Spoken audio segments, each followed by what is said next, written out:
Hi, everyone. Thank you so much for tuning in and welcome to Adobe Live. I'm your host, Izzy, brand designer from Ottawa, Canada. And I am so excited to be here today with my good friend, Adam Greasley. Adam is a fantastic brand and type designer from Yorkshire, UK. Hi, Adam. How are you today? I'm good. Hi. Hi. How are you? I'm good. Thank you for asking. Good. Hi to everyone in the chat. Thank you so much for joining us. Let us know where you're tuning in from. And to get things kicked off, let us know what is your favorite beverage brand, sorry, as today we will be working on a custom logo for a gin brand. And before we get started, if you haven't already, please subscribe to our new Adobe Live channel on YouTube to stay up to date on the latest stream, participate in the Adobe Live community, and so much more. And if you've missed the previous stream, you can always watch the replay on Behance or YouTube and check out the photographer Anna McNaught and learn how to composite over and underwater shots in a tropical paradise. And now let's geek out. Adam, please introduce yourself and let us know what we will be working on. Thank you. So I'm Adam. As you said, I'm from Yorkshire in England. I've been a designer since 2004. Kind of taught myself how to do design and kind of just fell into it after doing sort of theatre studies throughout my entire school life. But I kind of sort of fell into design because I found that I preferred doing the posters rather than actually being in the productions. So obviously I've done a good few years of design, and since then I've done all sorts. I've done everything from magazine layout to fashion branding, so back labels, sewing tags, packaging, everything. And now I specialize in brand identity design and also typeface design as a bit of a sideline. So today we're going to be working on a gin brand because that's one of my sort of specialist things. And so are you happy for me to crack on and let me show you what we might be doing? Absolutely. As you get that on the screen, I just want to say hi to a few people in the chat. So we have Rude here. Hey, Rude, nice to see you here. We have Nicole, Peter, we have Kieran, we have Wade, who is our chat moderator. We have Garrett. So many people are tuning in to see you, Adam, today. This is so exciting. Yeah, that's really cool. It's nice to see Rude here as well. Mm-hmm. So I suppose before we start, shall I just go through a little bit of stuff that I've done previously? Yeah, absolutely. A little bit from my sort of portfolio. So like I said, I kind of mostly work with gin brands and that sort of stuff, but I also do I work with anybody that's got a good brand that's or a good idea that wants branding.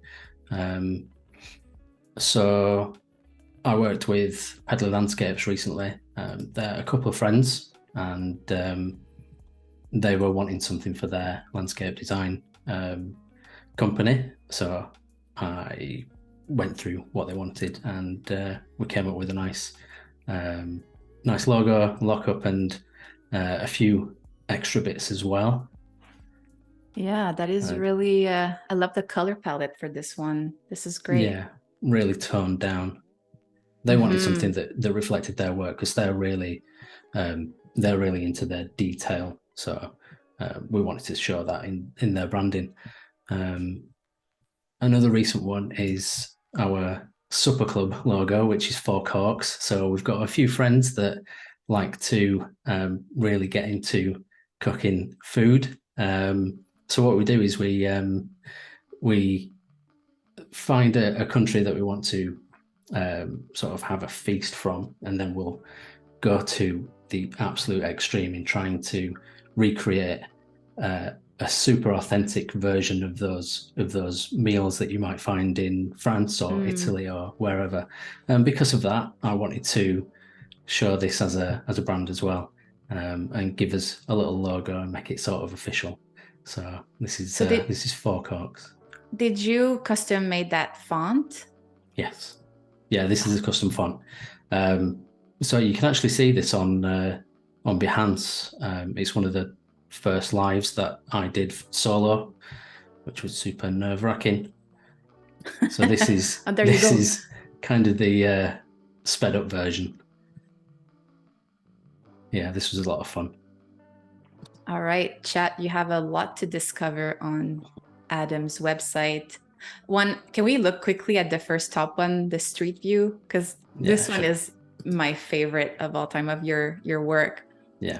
So this is Word on the Street, and it was done for Bradford 2025 City of Culture bid, which is kind of a competition between cities in Britain,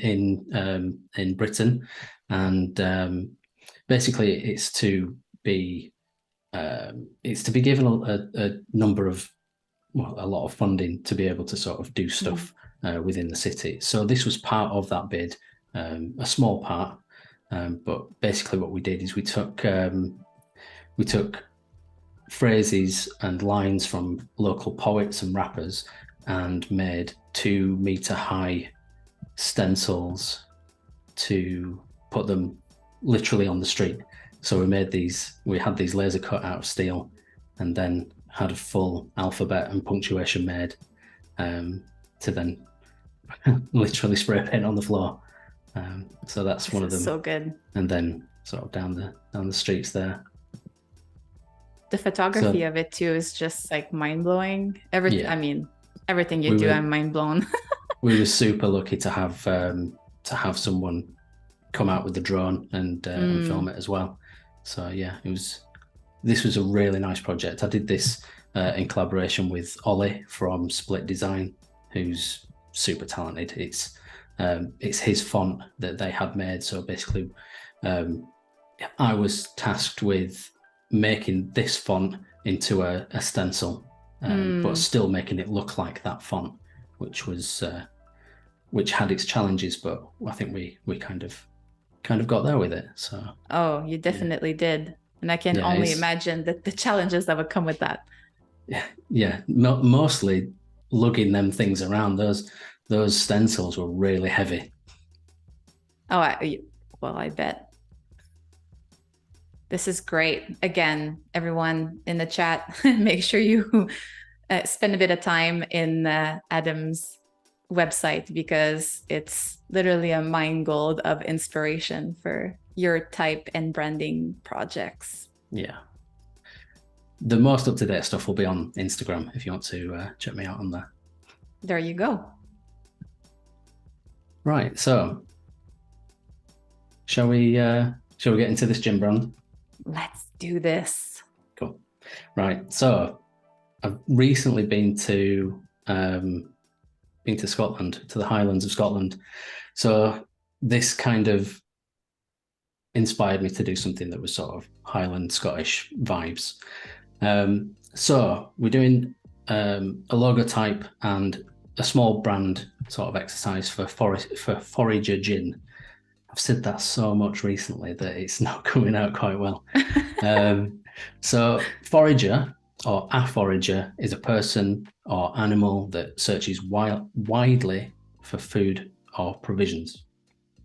So a Forager gin is it's been produced by a lady called Fern, fictional, obviously, but Fern has a passion for foraging in the Scottish Highlands, finding seasonal fruit and herbs. She has set out to produce a premium gin using forage pine, sugar kelp, juniper, and elderflower. Her brand aims to inform and promote Scottish foraging in a sustainable way. So Forager gin is bold, adventurous, experimental, authentic, and sustainable. So then we've got a little bit of a persona for our ideal client. I always like to do this because it's nice to be able to see the person who you're intending to serve. So absolutely. So I've got Jen, who is 36. She's a fashion photographer, works in the city, earns around 70,000, with a good amount of disposable income. So this is a premium gin. So we're aiming this at that top level where this stuff is made small batch. There's only going to be 500 bottles made at any one time. So she fits in that bracket. She's single with a great group of like-minded friends. She tries to be sustainable, favouring quality over price. She often takes road trips to the country to hike, explore, and refresh. She's a serious foodie and with a newfound love of craft gin. So from here, I then went and made a mood board. So we're going to sort of jump through these stages because I want to have enough time to then show you the logo type being made, because it's not necessarily a quick process. So here's the mood board based on what we've just learned. Few Highland photographs and the rest are botanical. So these are the botanicals that Fern forages for. We've got juniper, we've got pine, more juniper, little rosemary, elderflower, and this ugly thing down here is sugar kelp. Oh, it's just there for reference mainly, just because I think it's got a texture, not necessarily a nice texture, but I don't want to disregard it when we come to doing our labels for the bottles later on. This is a great mood board. I just want to talk quickly about it for everyone who's watching, because it's not just a mood board on design. Like, you do have some design elements, but you also have the vibe or what's inside the actual product. Like, I can see there like some notes that the gin could have. And like you said, something that you're very passionate about yourself, so you understand how it's made. So then seeing a mood board like this really triggers your imagination to jump in and design like a font for it. Yeah, exactly. Yeah. So I've got a couple of examples of fonts that I kind of like. Something with a nice sort of flicked serif. I'm sure there's a technical term for that kind of serif, but I've no idea what that is. And then sort of the thinner look of this Lily Houseco is quite nice as well. So I'm going to do something in that kind of region. I've put this in because I like the lettering on that texture. I think that's quite interesting. And then if we move down to this part, I'm kind of seeing this as being on a natural paper, something that's uncoated. So you're going to have something that's relatively muted color, similar to this.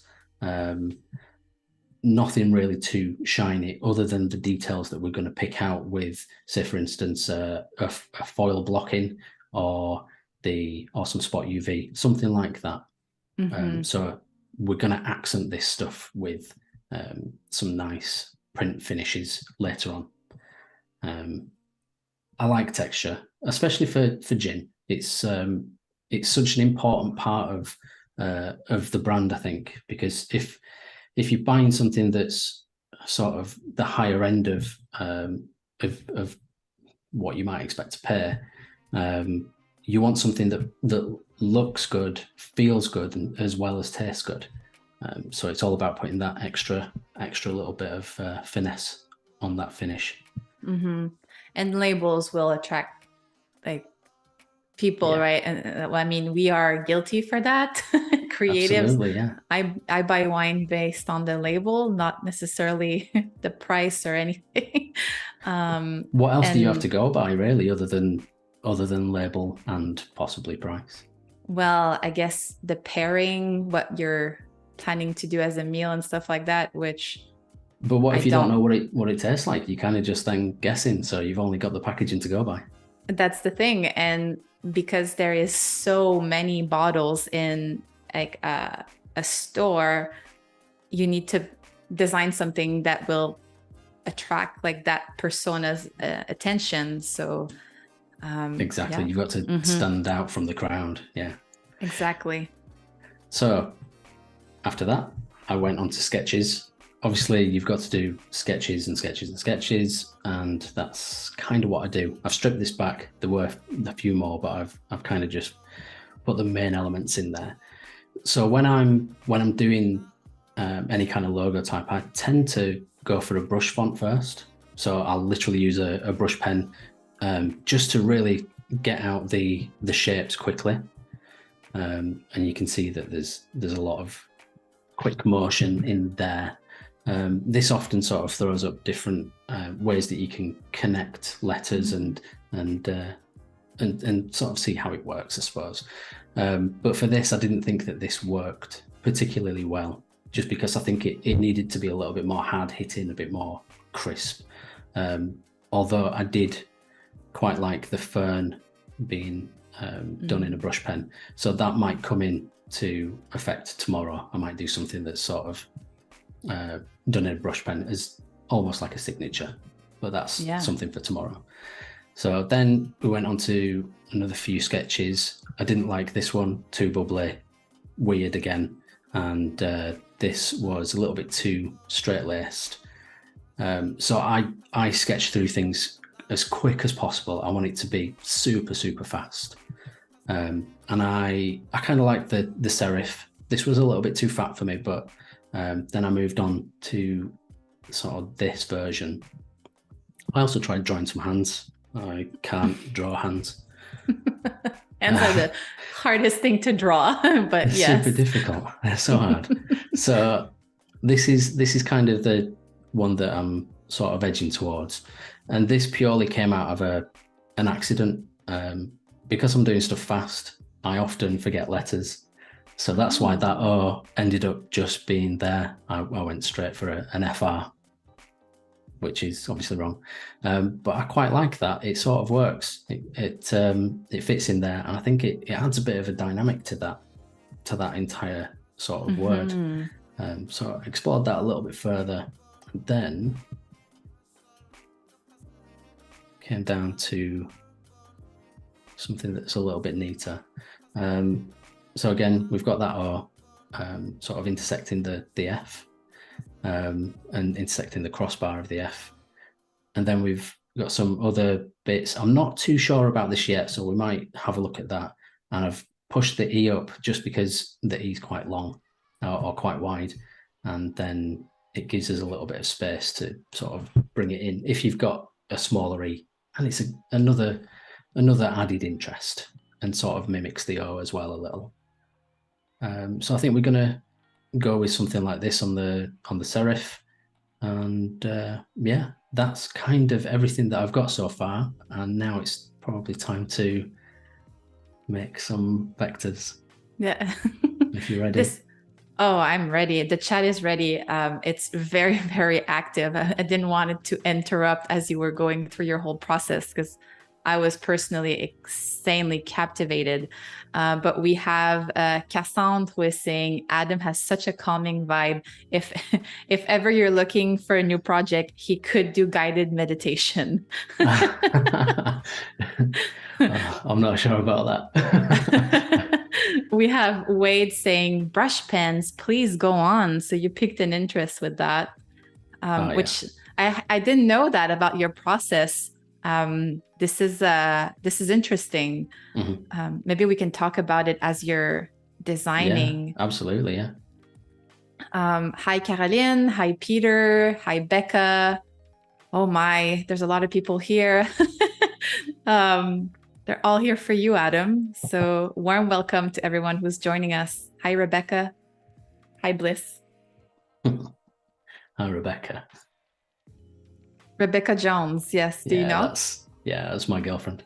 Oh, hi, Rebecca. Nice to meet you.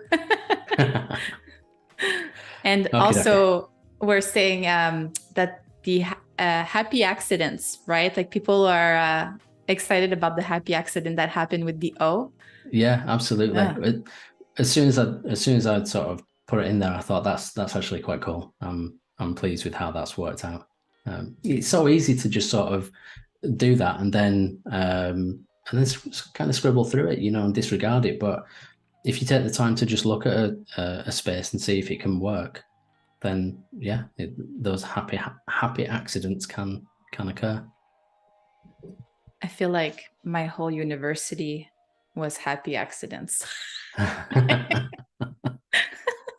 That's not such a bad thing. It wasn't. I would present some artworks and my teachers would be like, this is amazing. Is it like, you've thought so much, the full concept, and they would go on and on and on. And then I'm like, yes, that's exactly what I wanted. Where I'm like, not always, but yeah, happy accidents. If it works. Exactly. Right. So to make a start then, I've got some guides and I'm going to be using these guides to make these letters. So I'll just talk you through the guides. I've got this on another layer, a locked layer, just so they stay in place. And I'm pretty much just going to be using the kind of the shape tools and the pen tool. So I can't really think of many other tools that I use down the side. It's usually just, yeah, pen, and that's about it. So the guides we've got are X height with a little overshoot guide and baseline. Can you zoom in? Yeah, sure. So we can really see exactly, because it's such a faint color. Yeah. So we can see your guides. The X height, which is about there. The baseline, both of those have got a little bit of overshoot as a guide on there. And we won't be using this, but I tend to put it in for some unknown reason, which is the descender line. So that's probably not going to come into effect, but it's nice to have it there as good practice. Mm-hmm. Right. So I'm not going to trace over this because I don't want this to interfere with what I'm doing. So I'm just going to draw it based on what we see here. So I'll start off with not a circle, a rectangle, and we'll do that in a black.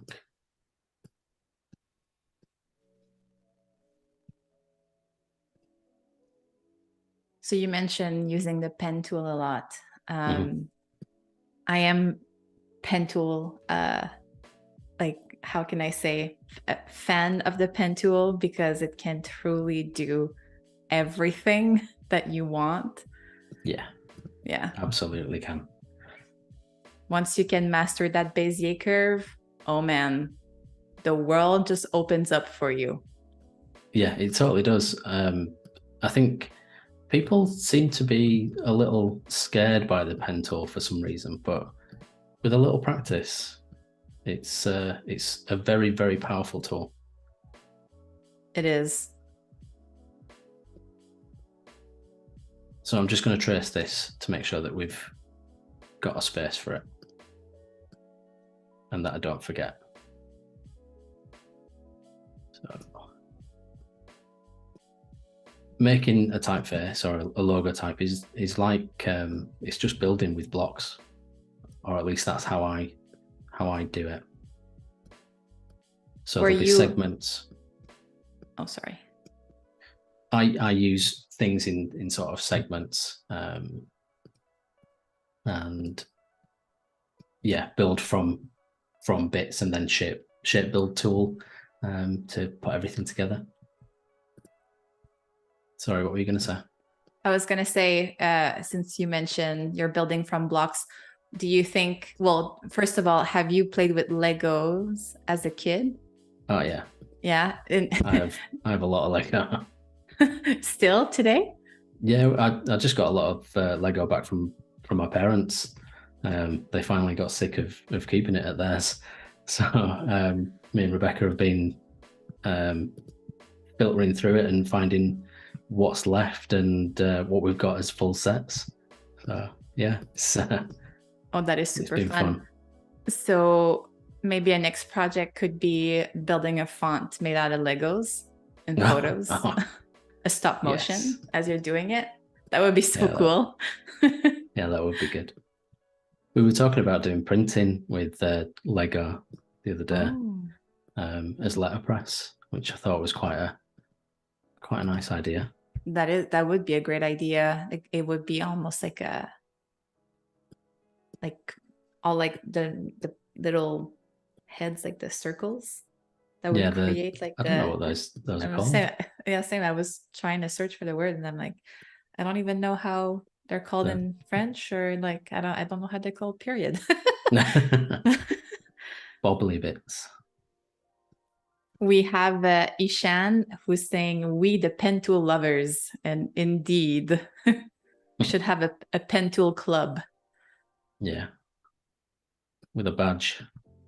with a badge. Yes, it should be a scout badge. Once you can master the pen tool, then you can wear it Yes. like high in pride. Oh, if there isn't one of those already, there absolutely should be. There you go. Anyone who can build a patch or a button or something and you can send it over after. Yeah, I'd love one. Okay, so you did that so quickly. It shows that you have a lot of experience doing this. Yeah, like I said, I exclusively use sort of the pen tool. Yeah. So with what I like to do is sort of drag out the handlebars just a little. And what this does is it kind of almost squares off the circle because you will never really see a font that has a perfectly round O. And it always looks odd when you've got a perfectly round O. So I kind of just square it off a little bit just to give it a bit of sort of bulge, I suppose. And then manipulate it to be the right width or height. Oh, Wade is saying, aren't they called studs on the Lego brick? Oh, that sounds about right. It does. Yeah. There you go. Thank you, Wade, coming to our rescue. Good knowledge. Or is it Google knowledge? No, well, either.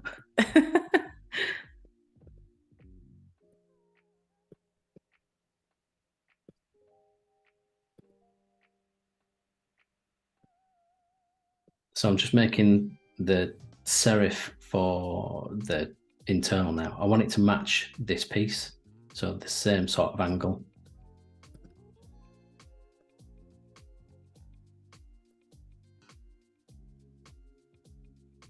If I'm going too fast or too slow, just let me know.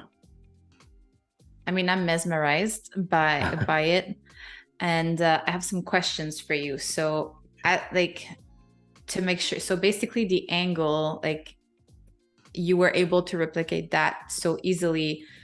Was it like that when you also started? Or would you have to measure everything and use guides to have the same angle? Oh, yeah, I'd have to use guides or duplicate a lot. One of the nice things with Illustrator is that you can just grab a line, copy it, and then paste it. And then, I mean, I've not managed to get that quite the same, but it's not far off. So how then did you could use that. If you Okay. use the direct select tool, so A or this tool up here, and then just select that path, Command C, and then copy C, copy V, and then that just gives you that one line, which then is your starting point. I didn't know about that. So thank you so much. Oh my. We have Caroline saying, damn, Adam is fast at building these serifs. Yeah, it's all practice. Literally all practice. How long again? Because I make fonts as well, it's you have to be fast, otherwise a font will take forever. So yeah, you've got to learn to get quick, otherwise you'll be doing it for far too long. Sorry, I interrupted. Oh no, it's all good. When you started to design fonts, did you take a class for that, or how did you fall into that? I just I downloaded a trial version of glyphs and had a go and just see what happened. Because I already had a good knowledge of Illustrator, it worked together. So it wasn't unfamiliar. It was just something that kind of, you could pick it up without too much sort of pain in trying to learn anything. So for someone who's at the very beginning of their journey in designing a type, what would you recommend? What would you recommend to them? In designing type, I'd recommend just downloading the trial, the glyphs trial, and then having a go. What I found is that I'd build stuff in Illustrator first, and then transpose that over to glyphs. But actually, there's a really good plugin that you can get, which is this one right here, Font Self, which a lot of people are using at the moment, and it's really powerful. So what you can do is just make your glyphs here in Adobe Illustrator, and then Font Self will build that font. So you just got to have them lined up in a certain way, and it will understand what they are, essentially. The really cool thing about that is that it will do kerning for you. Kerning. Yeah, kerning is the thing that gets everyone, because you can spend hours and hours and hours, if not days and months, doing kerning. Understanding kerning too. Personally, it did take me a bit of time to understand what it was and how it worked. And then when we were on the call, I know that Ian is here. He's watching. In the Logo Geek community, he mentioned that you have to see kerning as if it was a balloon filled with air that is kind of filling up space, and that same balloon has to like fit in the space between all the letters. And that description made me like click. Yeah. And I won't say I'm the best at it. I'm a lot better at it since then, because I can look at it in a different way. So thanks, Ian, for that. Yeah, it is a really good way of thinking. The way that I was told was similar, that you kind of imagine it as filled with liquid, so that the space between each letter is filled with liquid. So the mass that's there should be similar to others. This is not a good example, but we'll sort of show you later on how kerning can work. So yeah, it's all about mass and space, and that negative space, and making sure that everything's balanced optically. Another thing that people tend to sort of overthink is space between letters, and then you end up getting down the whole measuring route. And once you start measuring things with type, you're doing it wrong.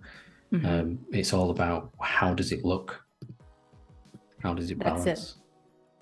Optics. You said a word that was very important here, because it can be aligned perfectly within like your guides, but then when you take a step back and you squint your eyes, then you can see that it doesn't necessarily align, even though it is. So you need to adjust that, because even though you know that it's straight, the people who are going to look at it won't have rulers and guides to look at it, so they will see it as unstraight. So you need to adjust your designs for the matter. Yeah, exactly that. So I'm just going to tell you what I'm doing here. This is obviously the R, but with this section, what I've done is I've made it out of one section for the curve and the leg of the R. And this is called an open corner. So basically what that allows us to do is grab one node, but only move one part of that shape. So if we take that away, I'll be able to show you easier. If you're only moving one node, it's moving two lines. But by having an open corner, you can manipulate just a little bit of that without changing too much. It's a really good technique to use for stuff like this, because you'll get frustrated by moving one node and then moving too much. This was golden. I hope like everyone in the chat that you had the chance to check that. Make sure you watch the replay just for this little nugget here, because this will revolutionize your life. For type design, well, for any kind of design, really. Of design, yeah, it's useful for everything. The one thing you've got to sort of keep an eye on is when you shape building, because that will also that'll affect it. But once you understand that it's going to do it, then you kind of you seek it out and fix it accordingly. Right, I'm just going to go back to this reference. Yeah, we're not doing too bad.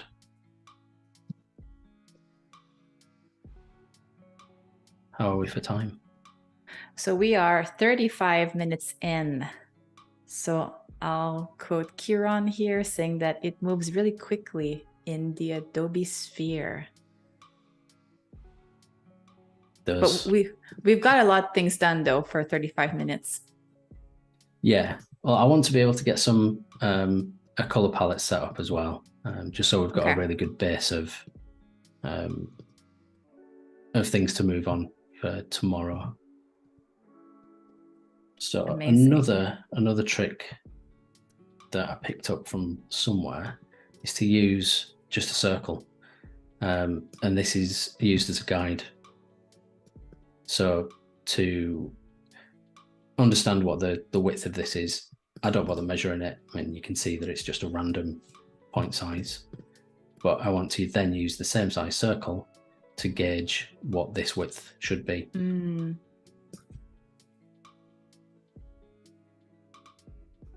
So with this, I'll just sort of bring it down to about there. And because it's curved, you can allow a little more. For the optics too, right? Yeah, exactly. So we have Colby saying, very interesting. Rudd is saying, indeed, golden nugget. And then Firdaus just joined. Hey, Firdaus, thank you so much for tuning in.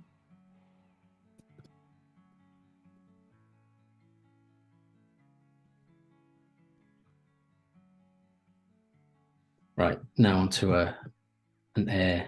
This is going to be a little bit sketchy, I think. Just going to bring that out there so it's balanced. So with an A, what I like to do is take that off. I'm going to group it and then use the shear tool. Is it shear tool? Yes. Yes. And then just pop a anchor point on the bottom there. So we're going to bring that over to just form the right-hand side of the A. That then means that we've got good angles down here and everything's sort of just touching still. The only thing that we do need to figure out is this, because of the shear tool. These are now on an angle as well, so we'll just straighten those up using the alignment tool. The alignment tool is my best friend. You tend to use it so much, don't you? It's such a useful tool. It is. This the best. And Pathfinder. Pathfinder tools are, yeah, always. So that's our right-hand side of the A. That might need just a little bit further work. But let's, I'm just going to reflect that. Copy that. It's a little thin. I'm going to go a little further on that. So we have Fiona saying, thank you, Adam and Isabel. Great gin brand, color theme, and luxurious gin font type. Yeah. Thank you for being here, Fiona. Yeah, thank you.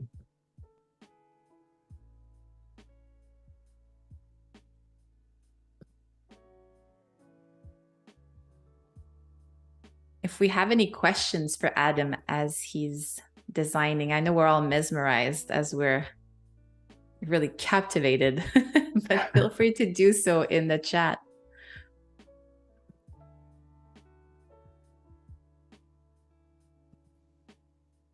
So that's the majority there. I'm tempted not to do this part just because I think it looks a bit awkward, and I like the serif on there. So what we can do is just pull this up a bit, just to about maybe about there. It's messed up the nodes, but we can fix those easy enough. As long as you've got like snap to path, is it on? That'll just kind of catch that path. Fix these. So as you were designing the A, I had a penguin moment. All right, go on. About the letter itself, I'm like, oh, I'll just see what he's doing. But for everyone, just so you're in on our little joke here. So Adam is from the UK, and personally, being French, sometimes I don't quite understand the accent. So when we knew each other before this live, but I'm like, sometimes I don't always understand you. We should have a code word for the live. So that's penguin. So if we say it a few times during this live, that's why. Just for safety. Exactly. What was it that you were confused about? Can you remember? When you were saying like this letter, and I heard I, but I didn't heard an A for some reason. Yeah. That's my Yorkshire accent. Or it's probably also Canadian where we're like A, you know? Yeah. So I'm just adding a bit of interest on the top of this letter A. The A. E. We have a good question from Caroline here. How many hours roughly do you spend on practicing to get so comfortable with lettering with a pen tool? I think I've spent 15 years using the pen tool. Yeah, it's not hours. It's a long time. I use the pen tool daily. It's kind of second nature now. But yeah, it is just practice. Just using the pen tool is literally just practice and making sure that you've got the muscle memory for picking up the hotkeys, and you what I'm trying to say, the quick keys, for getting those shortcuts. Shortcuts, that's it. So yeah, I'm constantly flicking between A, V, and P. Mostly A for your direct select tool, because the amount of times that you need to pick up just a single node, it's a lot. But yeah, once you've got the muscle memory, sometimes when you've got the muscle memory, it comes quick. Once you've got that where the things are on the keyboard, you're flying then. So there's muscle memory to be able to use the tools, but I feel like there's also muscle memory and muscle brain memory, I guess, memory itself, to understand how a font like works, knowing shapes and stuff like that. So I think another thing, if that's like your next goal, if you're tuning in right now, looking at the fonts that surround you and seeing how it's curved, seeing how like the kerning, like what else should we look for, Adam, to understand type better? That's it. Just look at fonts. If you're interested in making fonts or making logo types, just look at fonts, just be aware of what shapes are doing what. With a lot of fonts, the basis of them is in old school like calligraphy, especially for fonts like this. So you always have to sort of understand how a calligrapher may have written this. So it'd be with a kind of a flat pen, and then just sort of teasing it into those serifs. You always have upstrokes that are thin, downstrokes that are thick. It's all how that penmanship is used and mimicked in digital. So yeah, it's just it's notice stuff. Just notice things in type, and very quickly you'll become accustomed to how a typeface should look. And if something's a little bit sort of out of sync and weird, you'll notice that too. When you say try to understand what the calligrapher would have done before, so it's also understanding the movement and how the pen would have been used, and even the hand placement. Absolutely. To be able to like have those strokes. This is very complex. Yeah, you can get super deep with type because there's so much that you can do with it. There's so many different styles, but you don't have to get quite so in depth with it. If you just want to make something that looks nice, then there's no harm in that either. As long as it looks nice and usable, then yeah, roll with that. So we have another question from Caroline. Did you trace on existing letters for practice? Sometimes. It depends. I sort of started getting into type design through just doing hand lettering and making those sort of nice designs that are kind of filling a page.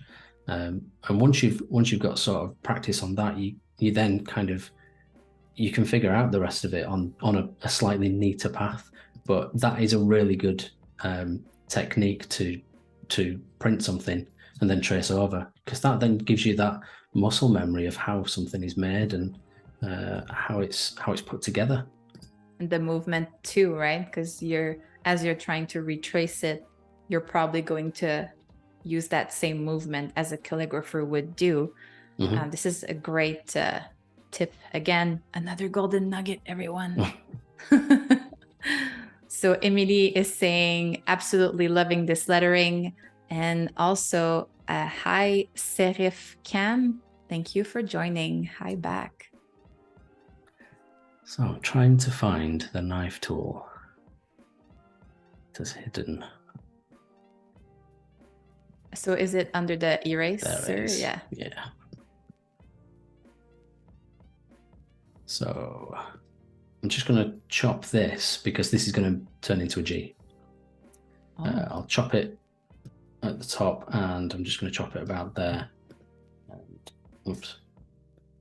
With the direct select tool, I'll take that out.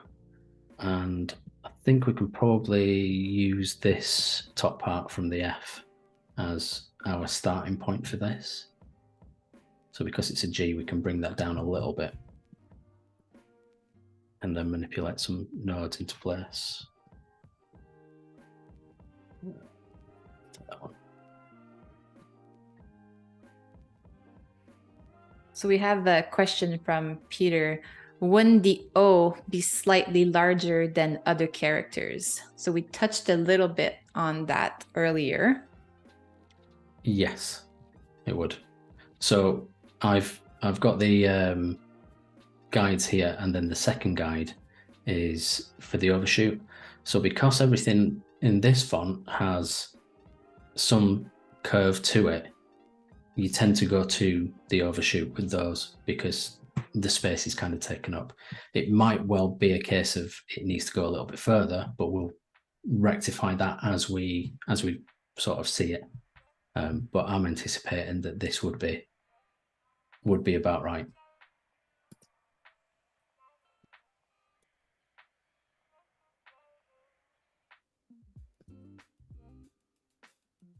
So again, we're just building with segments. So when you build a full font, would you go in order, like A, B, C, D, or do you start with no? Yeah, you tend to start with sort of the wider letters. So I usually start with a H, M, and N, and then I'd move on to O's, G, and then sort of work your way through. It depends on the style of font. I mean, you can, if you were doing something that was very boxy and everything was kind of the same width, you could quite easily go from A to Z. But usually you'd sort of start with your standard wide letters and then round letters, and then you go into your lowercase letters, which then starts getting messy again. Just because there's a lot of them that are different shapes.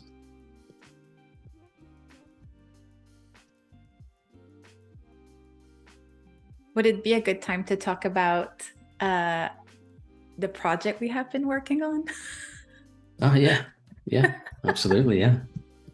I'll probably show it, actually.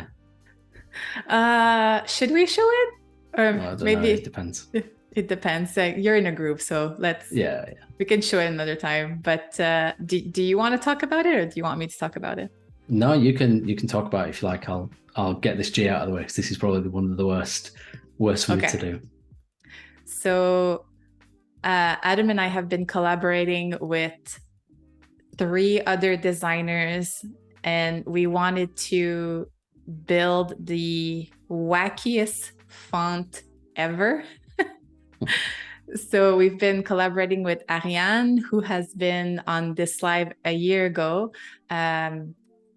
She designed a typographic zine, so if you want to check that out.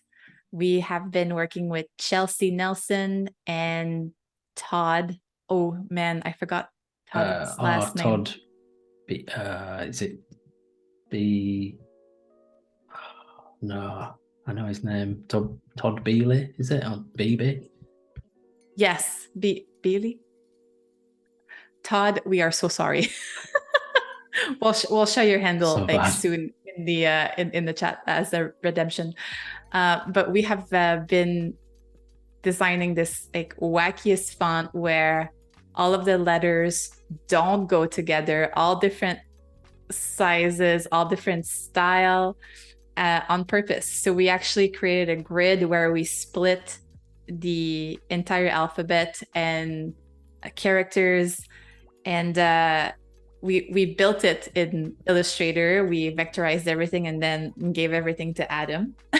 And then he put that together for a downloadable font that will be available at our zine launch. So I say our, but it would be the Ottawa Design Club zine launch. So and make sure to check that out. Yeah, that's going to be fun when it goes live. Yes. And then we have a question. Is there a degree of wackiness index or chart somewhere? That's coming from Wade. There should be. It should be, because it's really chaotic and all over the place. We when we tested it, we just wrote a few words, and it's kind of but it's awesome because of that. So yes, it goes against all sort of type design rules. Mm-hmm. Yeah, absolutely. Yeah, it's supposed to have synergy between letters and all kinds of stuff like that with a typeface, but we threw that out. We didn't need that. No, the main goal was to collaborate, and we're from actually Chelsea, Ariane, and myself are all from Ottawa, but Adam clearly is from the UK, and Todd is from the Netherlands. So it was really cool. He's from Australia. I was sure it was the Netherlands from the address. Todd's Australian. So it's basically a worldwide collaboration, which is great. Yeah, it's fun. Maybe we could have a sneak peek for tomorrow, of the font. Yeah, possibly. We'll see. Thank you, Rudd. Todd B by. BB? Yes. There you go. Rud, would you mind sharing Todd's Instagram in the chat too? That would be so nice of you as redemption. Right, so we've got through the G now. Now we've got a little bit of an easy one now because it's an E, so we can kind of take the majority of that F.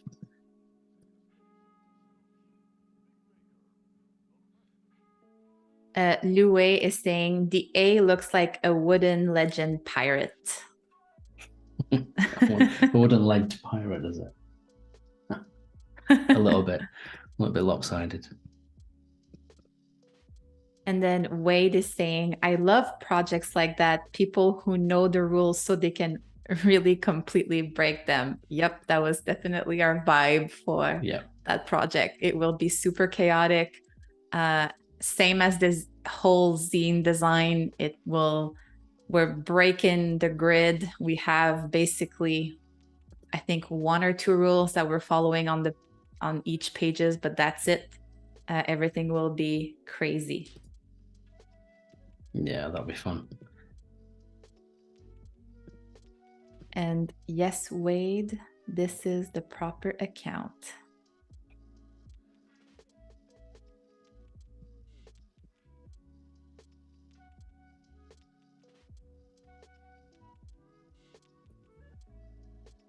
This is looking so good. We are almost an hour into this live. If you are just tuning in, welcome. Thank you so much for spending your precious time with us. We are designing a custom type and logo for a gin brand with Adam Greasley, who is from Yorkshire, UK. And we are literally geeking out about how to design fonts, how to get better at it, understanding the logic behind fonts, and we're having a very, very good time. Yeah, it's fun. It's always fun to talk about fonts. It's fun to just geek out with people that understand what you're saying. Like, I could not go to my mom and be like, Mom, I saw the most beautiful kerning ever today. She'd be like, what? Like, what did you have for breakfast? Exactly. What is kerning? And absolutely care less as well. I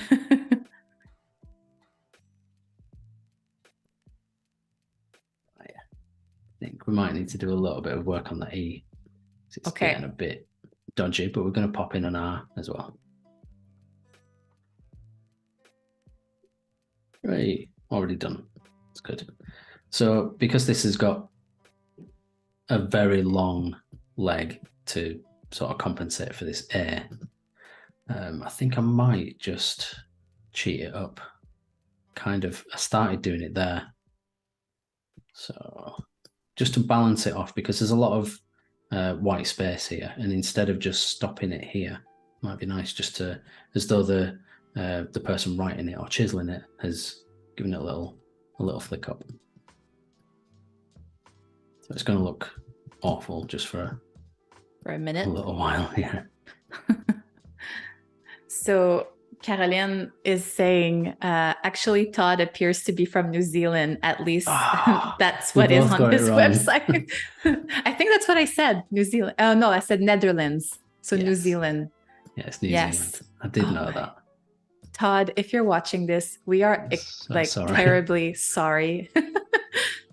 We will make it up to you. Don't worry. This is kind of funny, though. I think this will be a running joke from now on. I'm sure he gets it all the time. So, yeah. So we have Todd as an inside joke now. We will have penguin. We also have another code word, which we haven't used yet and didn't have to. No, that's good. Yes, that is good. I'll be worried when that one comes out. So again, for anyone who wants to be in on a joke, the other code word is jellyfish. And that is if Adam doesn't look his best on camera. Because sometimes when you get into the nitty-gritty details of designing, you can have a face like, when you're squinting and it's not the cutest. So concentration face. Yes, exactly. Jellyfish is the word. So penguin and jellyfish is our code word today, which is hilarious.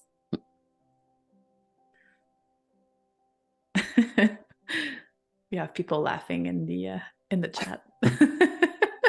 That's good. We'll be a joke for today. So yeah, as long as people aren't prompted to use those, just because I am looking a little bit. Yeah, I don't want that. Be like, have you seen Adam? He looked such like a jellyfish today. Also, I'm seeing that little star beside your AI file, so could be a good time to save. Yes. Yeah. Oh, it's too easy just to get into the swing of things, and then yes, all of a sudden you've lost a lot. Right, indeed. Let's sort this out.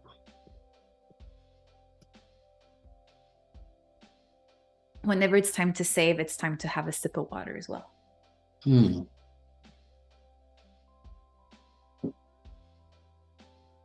Becca is saying, but this is part of the stream life. It is. To maybe look sometime like I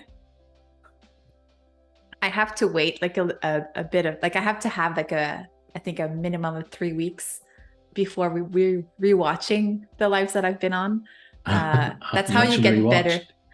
That's how you get better, right? When it's like when footballers actually at the end of the game, they actually rewatch the full game, and then they watch their techniques, and that's how they get better. So like I think that's like a good way to be critical and then say, oh, I need to improve on this. And so I go back actually to my first hosting, and I was very nervous, and I was like moving all over the place. And then I'm like, okay, I need to anchor myself a little more and then not move as much whenever I'm introing. But yeah, rewatching yourself is how you get better. Yeah, I think I might have to sort of pluck up the courage to do that. Give it 3 weeks. After then you're like, okay, it's out into the world. There's nothing I can do about it. And you're not as attached to it. That makes sense? Absolutely, yeah. And sometimes you can go even, whoa, I was so good.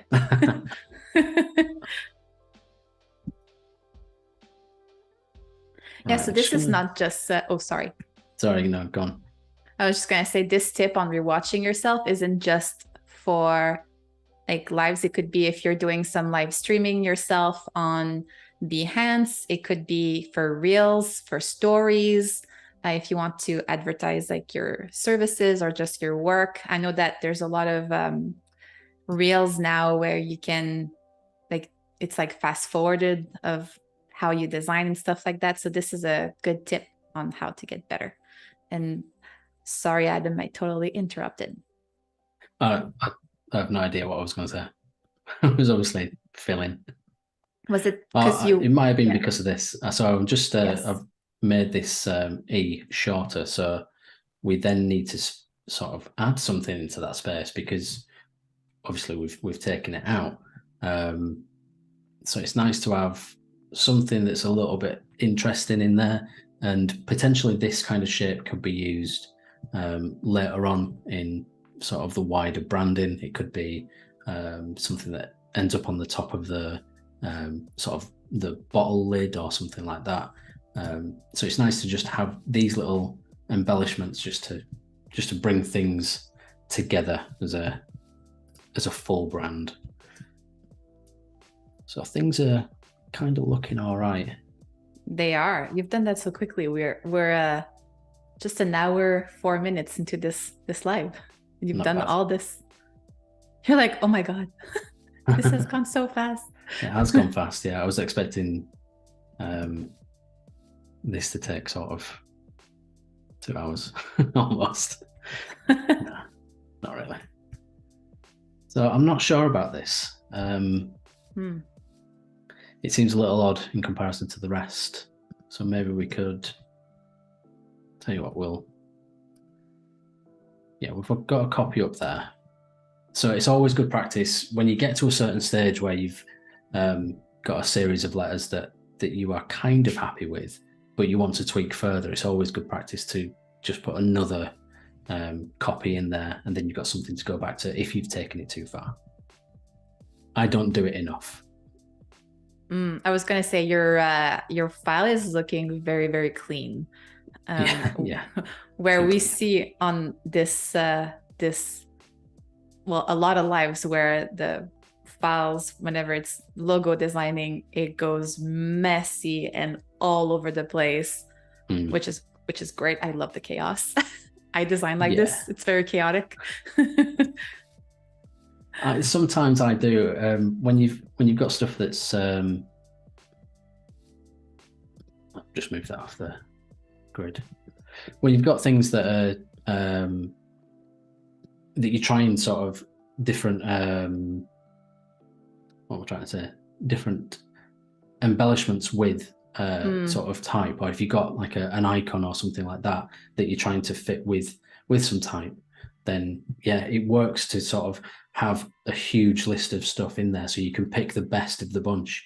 But what I found with doing type like this is that you're kind of making all those decisions as you go along. So it's not until you get to almost the end of it that you're actually sort of seeing it as a whole, and then you're making those incremental decisions and changes. So I've just brought this over here when we're off the artboard, but it doesn't matter. I've brought it back up to the grid that we've been working on, just so I can get a good understanding of where it needs to sit. Do you want to change the size of that artboard? So then could do.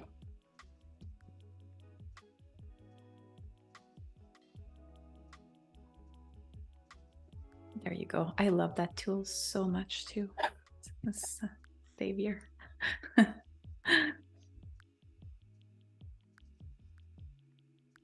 So again, because this curves, we're overshooting it. Just so it's got that optical balance. I think the R could probably come up a little more as well to actually touch that overshoot. The E might be a little bit too high, but we'll see how that looks with everything else, because there's quite a wave to the entire sort of font. It might need to be that high, but we'll look at that. So when do you use the Pathfinder tool and kind of group everything together as one shape? It's at the very, very end? Yeah, absolutely. Yeah. So I always take a copy of sort of the working vectors and then Pathfinder it. Obviously, you don't want to be handing over a font or a logo type that's full of, well, if it looks like this, it can be a bit dodgy chaotic for other people. Yeah.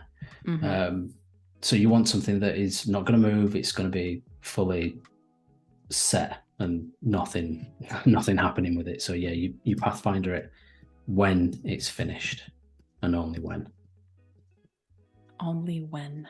I love how you're using Pathfinder as a verb. Is that not right? I love it. In fact, Adobe should trademark this. Yeah, they should. Or a collective joining. That's it. So there's a few business opportunities today. We have the people at the pen tool lovers. We have Pathfinder as a verb.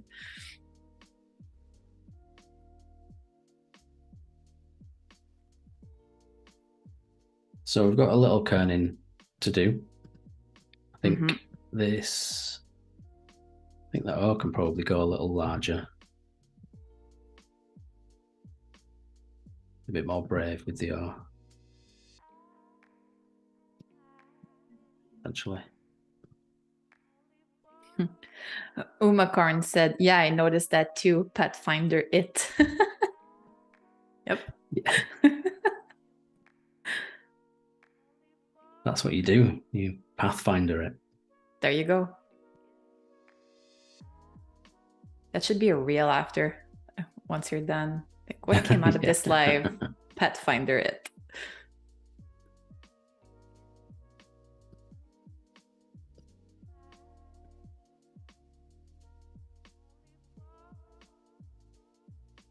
So I'm just going to refer back to this spacer that I've got, or this guide circle. And just make sure that the widest part of the O is correct, because optically it looks smaller than other ones, doesn't it? Ian is saying, I really love watching Adam work. Indeed. Thanks, Ian. It's mesmerizing.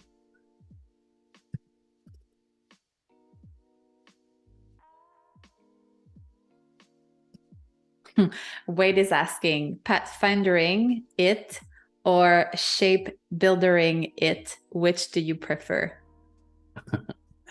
I do a mix. So I tend to Pathfinder it a lot more often than shapebuilding. Shapebuilding is something that I've only just found, to be honest. But what I have found with shapebuilding is that it will take away a lot more nodes than what the Pathfinder will do. So you might end up with a lot of nodes in Pathfinder, or using Pathfinder, that you don't necessarily want. So I think Shapebuilder is a little bit better in that respect. There you go. But I don't use it enough. Well, once you're so used to using it one way. Yeah, that's exactly what it is. It's just I'm used to doing certain movements and getting an effect, I suppose. Yeah, it's difficult to get out of that. That's it. It's like what you said earlier too. It's muscle memory at this point. Yeah.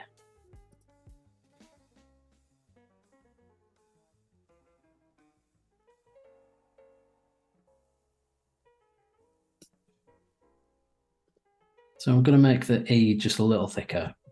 This doesn't want to be too much thicker because you see it as a smaller letter, your eyes expect it to be thinner. So you don't want to be making it the same as the others, because then it'll look like a slightly weightier font version, which is a bit sort of weird to think like that, but trust me, it works. Hey, you're the expert. You know what you're doing. So clearly you built all that in like just an hour.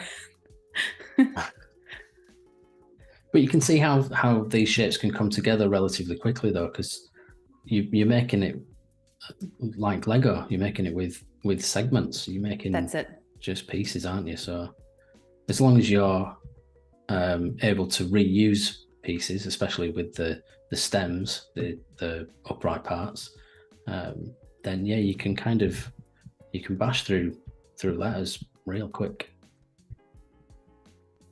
So on the subject of Pathfindering it or Shapebuildering it, I'd love to interact with the chat a little bit and maybe do a poll on which one should become a verb. So Wade Wade said, hey, say the word. We could do a poll. So Wade, this is your cue. Yeah, let's get a poll going. I'm voting Pathfinder. Me too. But now we're totally influencing everyone. Oh, sorry. Well, I'm also going Shapebuilder. It depends on the situation. There you go.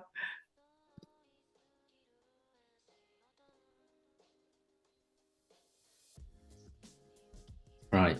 So is there anything that we can see that's a little bit odd looking at this? Layers.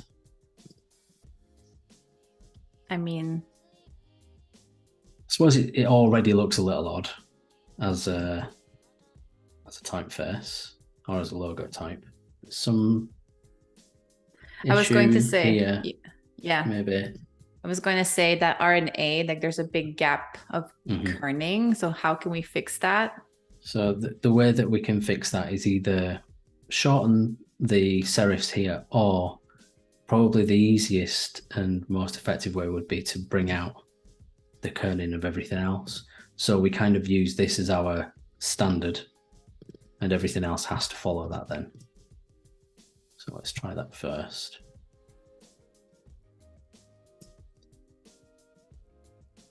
So we have Heron, who's saying the way he's checking the thickness is very impressive with that small circle. Indeed. It's a super quick way of checking a thickness of anything. I use it so much.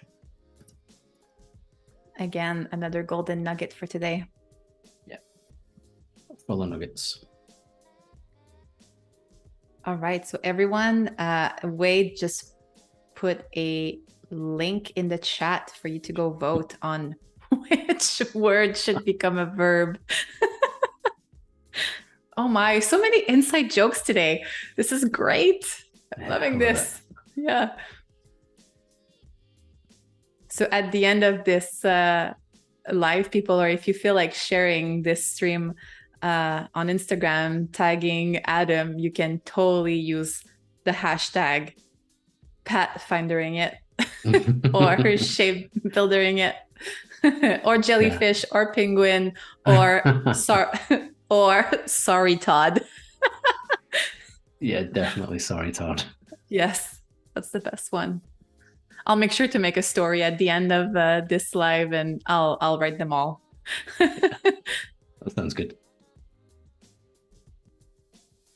Right.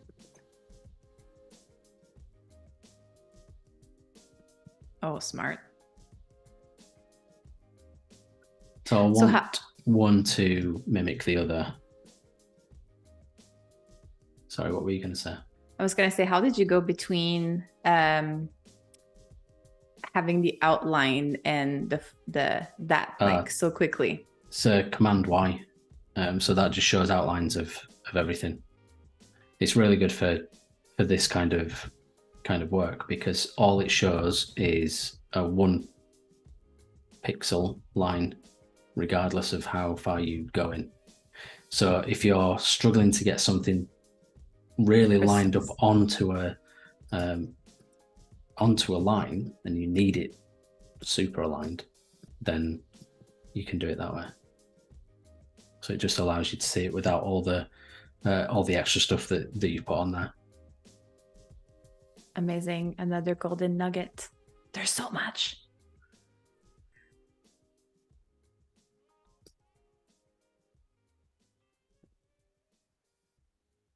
So I'm just going to try and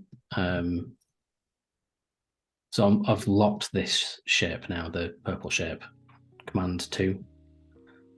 So you shouldn't be able to move that. The reason for that is that I want to just move the black underneath. You can kind of see the line until it sort of comes in the right place. And same with the bottom bit there.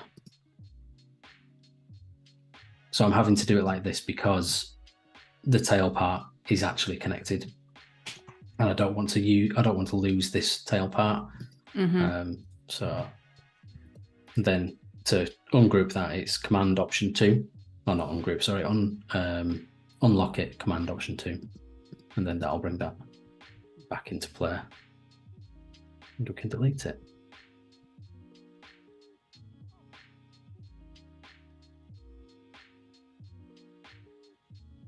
Oh, I've just deleted the wrong one, didn't I? Delete the black one. Oh, have I just made the wrong one? Classic error. Oh, oops. Right. That's okay. We're all humans. Start this again. Yes, that's okay. I'll give some to the people watching a chance to see what you're doing. There you go. Right. Instead of having to rewind. Yeah, I need to do. I've done the right thing. I just needed to get rid of the black one, unlock that one, and make this black again. There you go. There we are. When you've got things overlapping, it's easy to get lost. Right. I think we're looking okay. So and this is is great. Is it the same? Yeah. It's because it's not got that long swooping leg that it looks a bit uneven, I think. Perhaps we can just move it out just a little.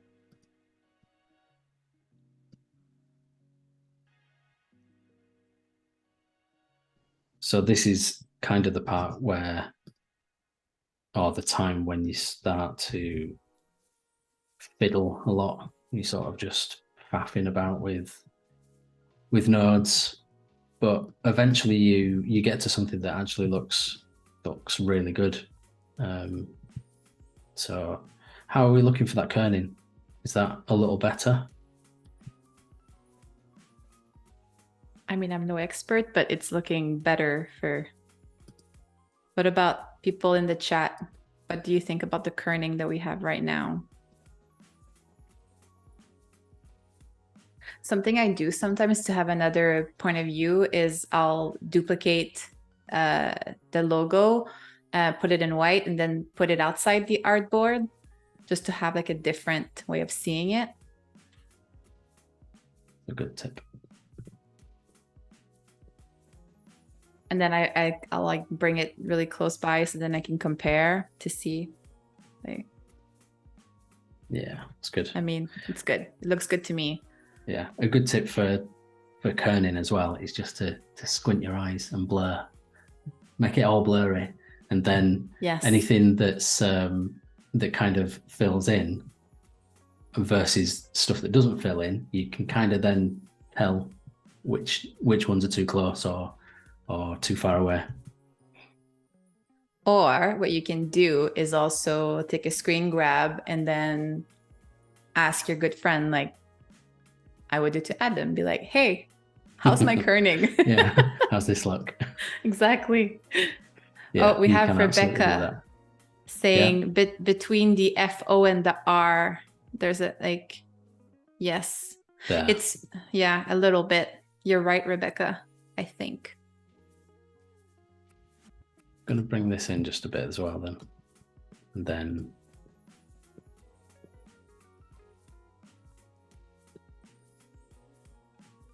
I would do it a little less.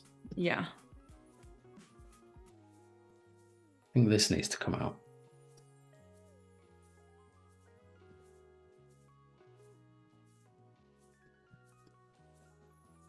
So I'm using the direct select as well, just to grab nodes so other things stay in place. So I don't want to move this part, but I do want to move this part. So I'm just grabbing nodes, which then allows you to stretch things out. Oh, wow. So we have a lot of feedback in the chat, actually. So we have Rod who's saying maybe the top of the F looks a bit thick. Yeah. This part? Yes. Yeah, probably, yeah.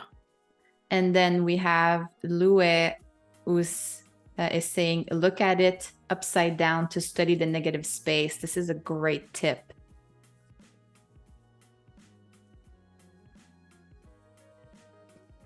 Hey, it's not just you who's full of golden nuggets. The chat is as well. This is amazing.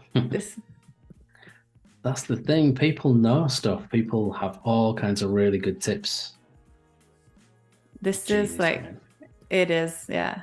This is how generous the Adobe community is, sharing their knowledge like that. It's such a great space to be in. Yeah. Thank you, everyone, for being so generous with us. Ian was also saying the gap between the F and the O feels like it needs to be slightly open to accommodate the wider spacing. Oh, exactly. Oh, and you beat me to it. There you go. Yeah, that's what we've just done. It was a little close. Yeah, because of this space, that is dictating what goes on everywhere else. You can kind of allow a little bit more between the R and the A, because you always accept that an A has that point to the end, so you can sort of get away with that a little bit, but it does tend to dictate how much space is used everywhere else. We have a good suggestion from Wade here, who's saying, I sort of want the O to be uplifted as well, similar to the left part of the A. I can maybe try to see how. I think that balances like the A and the E really well. It gives that symmetry a little bit. Bringing it up. Mm-hmm. Let's check it out, see what happens. What if we bring everything? And it does sit well there as well. That curve works nicely. Yeah, that does work. I like that. Maybe we could go a little smaller.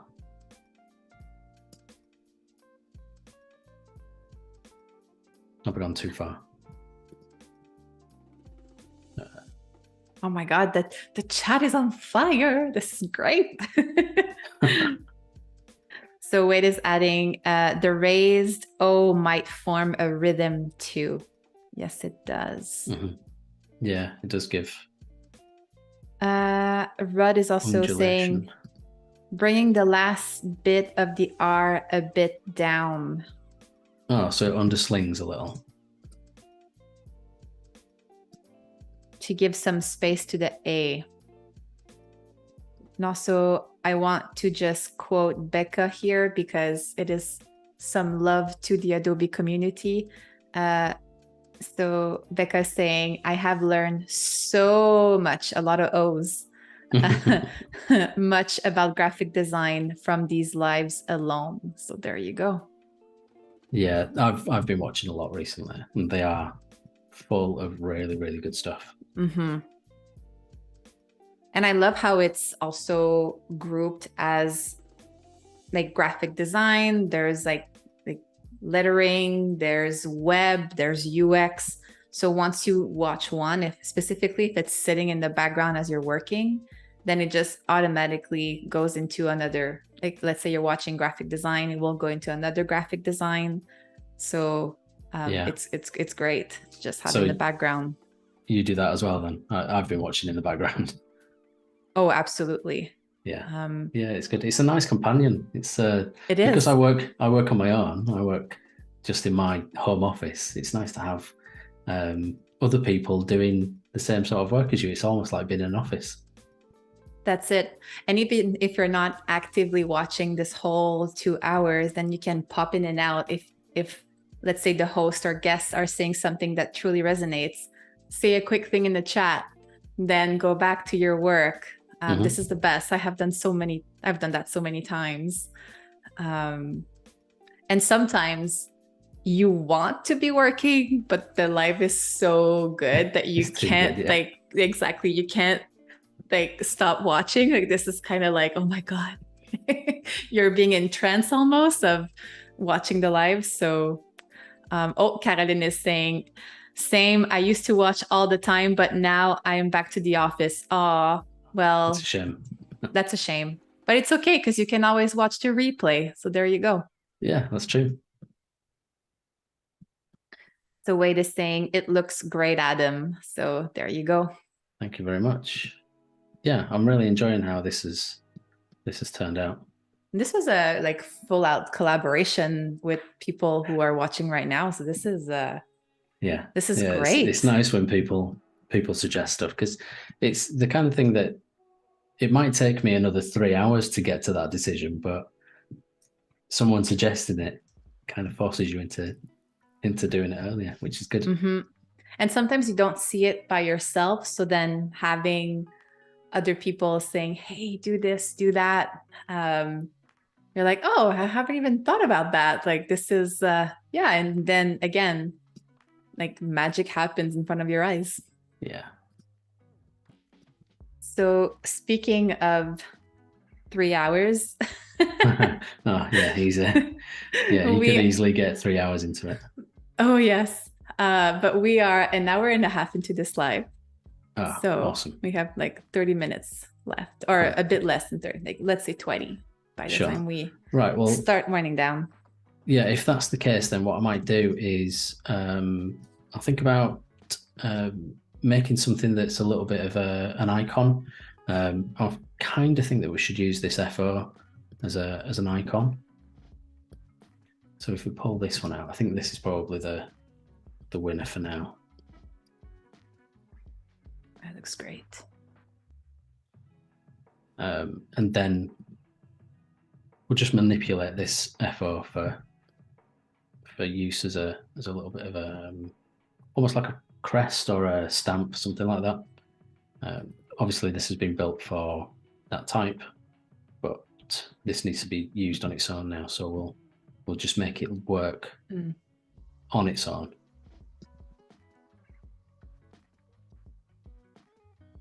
So if you are new to designing logos, it's always a good idea to give multiple option, like as like a logo family almost, to your clients, because now a logo has to go everywhere. It has to fit in an avatar for social media. It has to go on a website. It has to go on labels, on clothing, on merch, everywhere. And the space that is allocated for that logo varies a lot in sizes. So having a logo family or a responsive logo is a good practice. Yeah, it really is, especially when you've got a lot of what I'm trying to do here. That's it. Especially when you've got a lot of like social media and other places where you need an avatar, then you want something that's going to sit in essentially in a circle, in an app kind of scenario. Or if you've got a mobile website, you want something that's actually going to work as a favicon, if that word's still That too, still favicons. used. Mm-hmm. And for this instance, for a gin brand, I mean, you maybe want to have the full logo on the front of the bottle, but then at the back with the ingredients, you might want to have the icon that you're designing at the moment. Mm-hmm. So you always want to think about where that is going to be put as well. Yeah, absolutely. There's always going to be an instance where you need to stamp a receipt or stamp a bag with something, and it might not be big enough or able to take a full logo, or you might just want something that's really nice and elegant, and just a little stamp is always a good thing to have. So I'm just going to bring this element that we've got here into our icon. Yeah, this is really cute. Just to make something nice and simple. Mm-hmm. Definitely something that Jen or Avatar that you presented to us at the beginning would be attracted to. Yes. Yeah, I think so.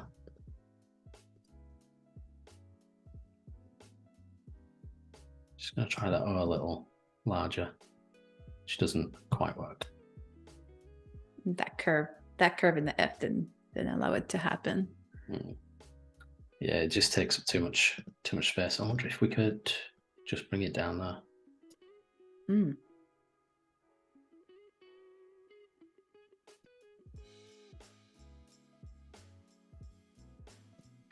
I'm kind of tempted to make it as square as possible so it'll sit kind of central.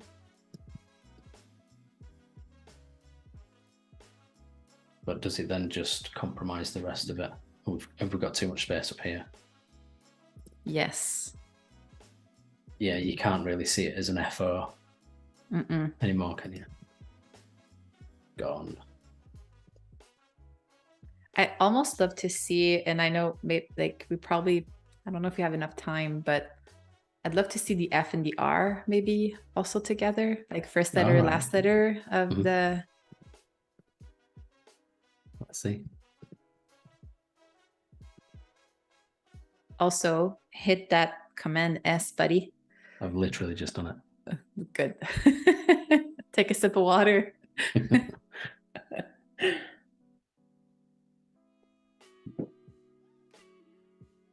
Yeah, I like that a lot, actually. Yeah, that does work.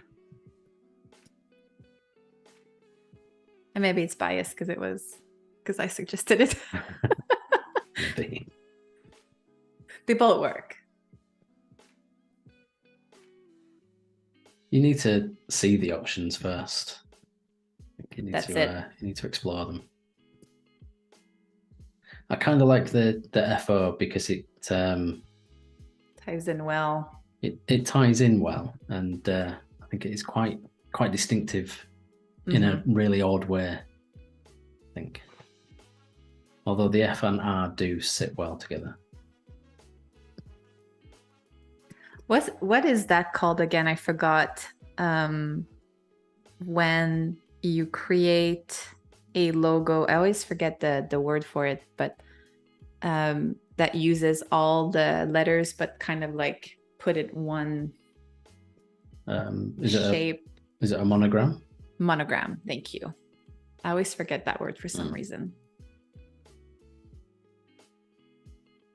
Oh, Brian saying, I was thinking kind of the same, maybe trying FGR.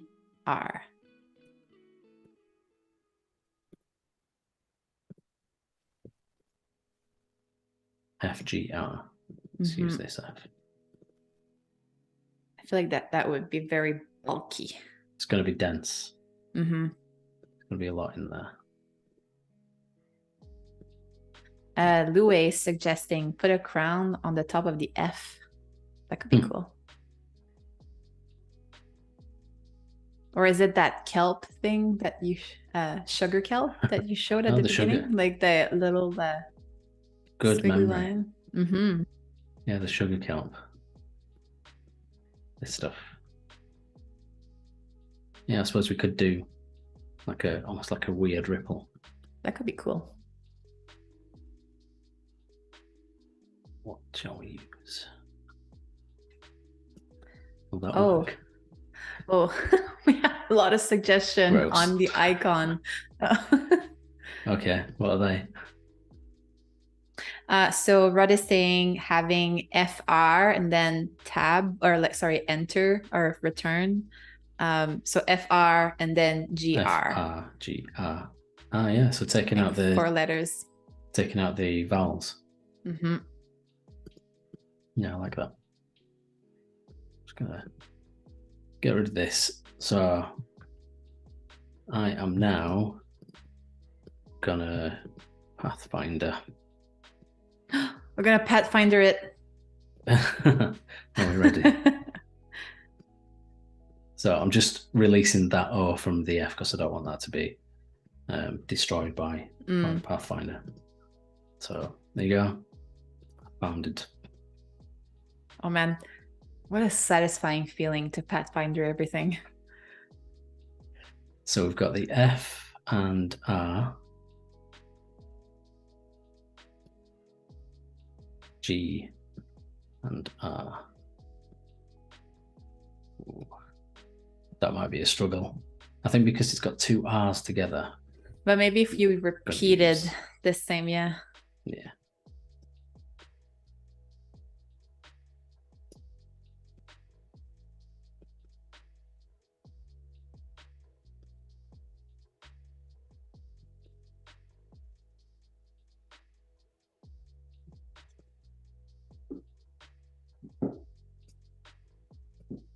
So we'll just finish this one up and then we'll start looking at some colours just to finish off the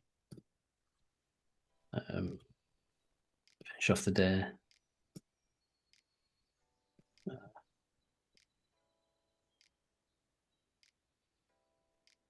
F stodgy.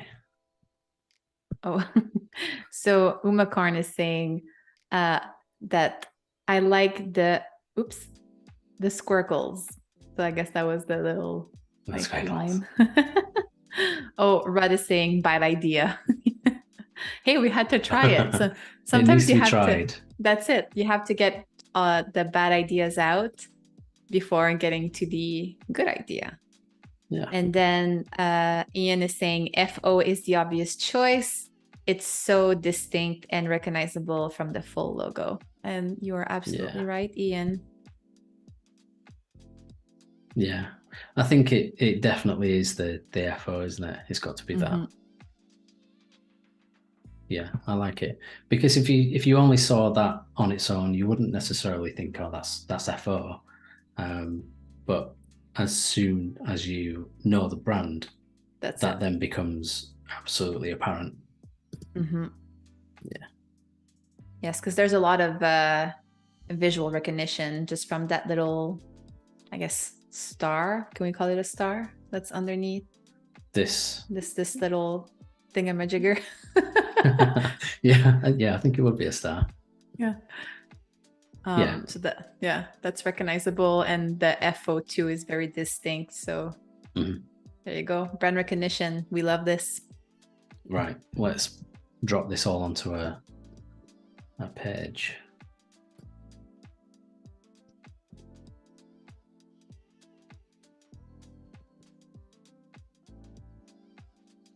So I like how uneven everything is. It's kind of like rambling through a forest, collecting those nice things to go into a gin. I was about to say, there's definitely an organic feel to it, which again resonates really well with Jen's avatar persona. Yeah, it's very, it's organic. That is the only way to describe it, isn't it? Absolutely. Cool. We have Wade saying that the little star could be a gin drop. Yeah, it could. Oh, and then Liv is saying the FO's aesthetic is natural and magical. It fits well with the product's botanical elements. Love the star as well. Yeah, I think I prefer the star over the drop, just because that looks like a tear. But I think it's the star. Instead of calling it a star, Wade wanted us to call it a gin drop. Yeah, from above. If it was, if you were looking at it from above, yes. That's it. Yeah, exactly. Yeah. That'd be nice as part of the brand story, that it's not a star, it's a gin drop. Yeah, that's really nice. Again, collaboration at its best. Yeah. Right, so let's pick out some colors. So usually what I like to do is have sort of 4 or 5 colors, just as a set, really, because I don't want to be restricted by having too few, but you don't also want to be overwhelmed by having lots of them. So what I usually do is just drag out some squares, and then I'm going to start with this in here, because this has got sort of the darker tones that I quite like. Those really dark greens, which you can't really tell dark green, but we can probably pull them out. So just as a time cue for you, we have about 10 minutes before we start wrapping up. Sure. Shouldn't take too long. So what I want with this is now a copper. So this is what I'd anticipate us using as a foil, the copper tone. Oh. Yes, that would copper. Definitely stand out on that shelf. And that's exactly what we're after, isn't it? Just something looking great on a shelf. So we'll go for a slightly more muted green, bluey green.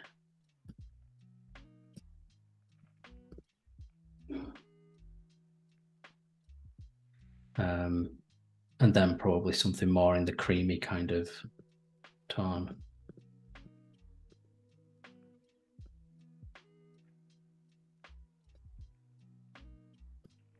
sort of an off-white.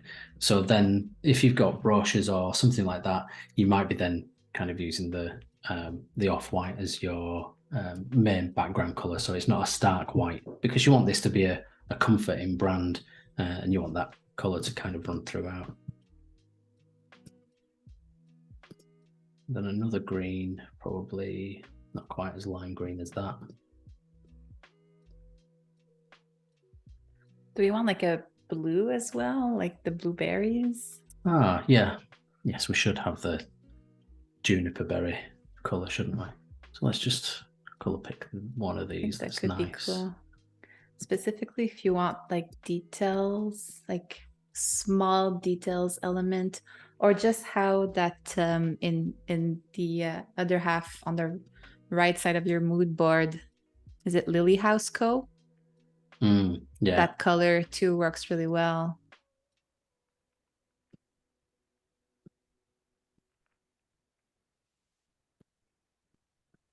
Just gonna add a little yellow into that just to tone it down, so it sits with the others a bit closer. So that could probably be.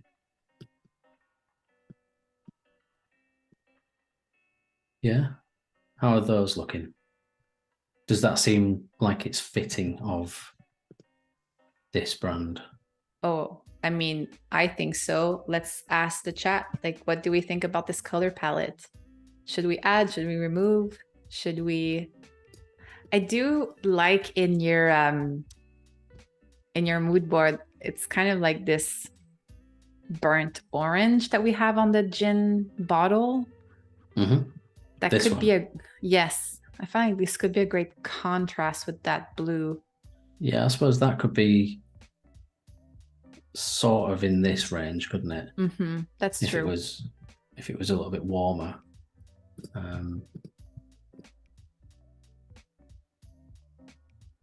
The copper foil might do the same sort of thing as this. That is true. It might bring that color tone into it. So if we kind of bring that down just a tad, because copper on kind of a rich green just works. It just looks like it's really rich and expensive and nice. Yeah. Right. So let's. Expensive.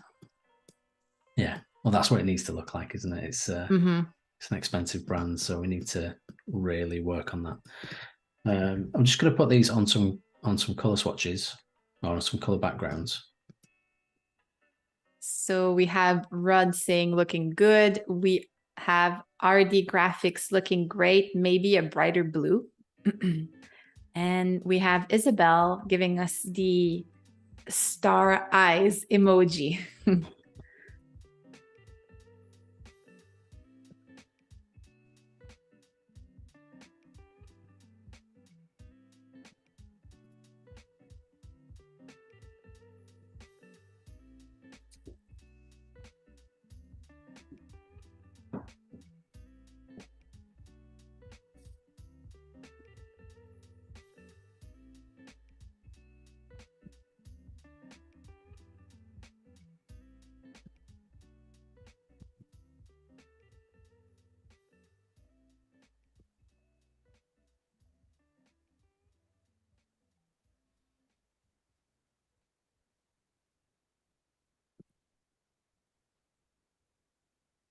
So this is going to sort of illustrate how each one looks with different colors. And this is often where you find things that are sticking out a little bit too much. It's true. So then you have to go back to it. But Adjust obviously it's all part bit. of the process. It is. Don't we love that process? We do. It's what we live for. Definitely. It's funny when you think about it, right? It's such a broken down process, but it's part of a big process. We have the search phase, the research, then we have the exploration process, we have the I can't say that word, conceptualization phase, the rendering phase. Yeah. all part of this process, big process. Yeah. So instantly I can see that this is filling in just a little bit too much. And that's obviously what you'd have to kind of address when you've got a light on dark scenario. But what I often do to sort of cheat that is I use effect, path, offset path, and then just do an offset path of 0.25. And then that sort of adds a little bit into everything. If it was obviously Pathfindered. Let's just do that again. There you go. So you can sort of see that it brings it in. It's messed it up a bit there, but you kind of get the idea. It's because it's too small. But you can see how it sort of cheats it in. I think this is an error with Adobe recently that keeps happening. But yeah, it brings it in just so it allows for that optical spread. That's something that I do quite a lot, just to cheat things, because the more you scale it, it doesn't make a difference to that piece, as long as you've got this unchecked, the scale effects. Can you bring that window up a little bit? Can you do it again? Because it was at the very bottom of your screen. And can you show again to make sure, what we want to make sure what is checked? Yeah. What is going on here? There we are. So if you're going to be using that the path tool, the offset path tool, in order to scale it up and down for when you've got this on a dark background, you want to uncheck the scale stroke effects in transform, because it just allows you to have that on a logo that's going to be intended for going onto a dark background, and you can sort of scale it up and down, and that value will stay the same. The what is it on? It's the offset path value will stay the same all the time. It's just like having a stroke on it, I suppose. So you can see that those kind of just stay. What is going on here?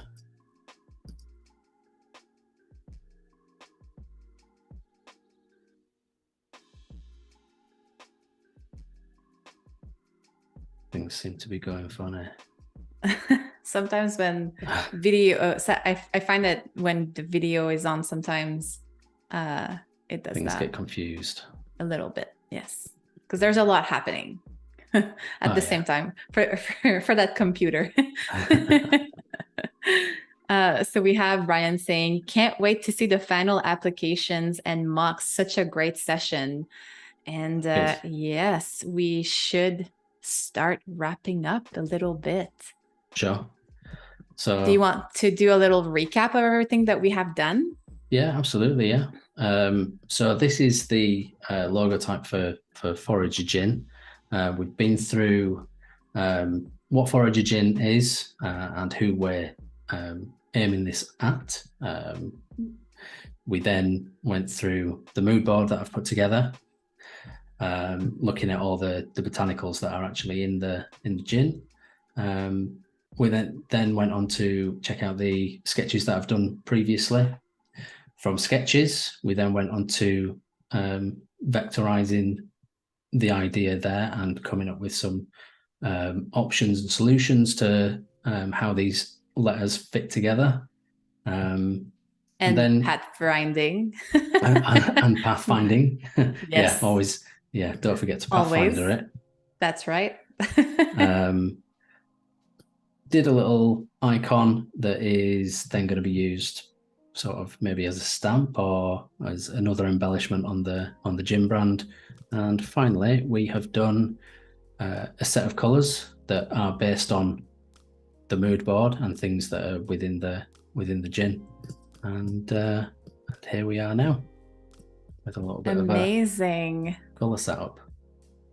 So. This was such an amazing live. Adam, thank you so much. I feel like we've got tons of inside jokes, we've got tons of golden nuggets, and tomorrow we have so much to look forward to. Yeah, I'm really excited. Oh, it's great. We have Rod saying amazing live stream. Gotta go now. Thanks for all the nuggets. So there you go. Cheers, Rod. Adam, where can we find you? You can find me on Instagram. My Instagram is Oakfold Design. You can find me on my website at oakfold.co.uk, and that's pretty much it. I don't really use anything else. So there you go. So please show some love to Adam on his social after this live stream. We will be back tomorrow at 12 p.m. Pacific for part 2 with Adam. Join us as he will create some labels for the bottles, put together mockups of different logos, and how to set up your branding for print. So this will be so fun. More geeking out coming, that's for sure. Yeah, and oh, yes. And Adobe Live will be back tomorrow morning with Andy Lambert and Jordan Ellis on the Adobe Express channel. So everyone, thank you so much for your awesome collaboration, for your ideas, for laughing at our inside joke with us. And we'll see you tomorrow. Bye. Thank you so much.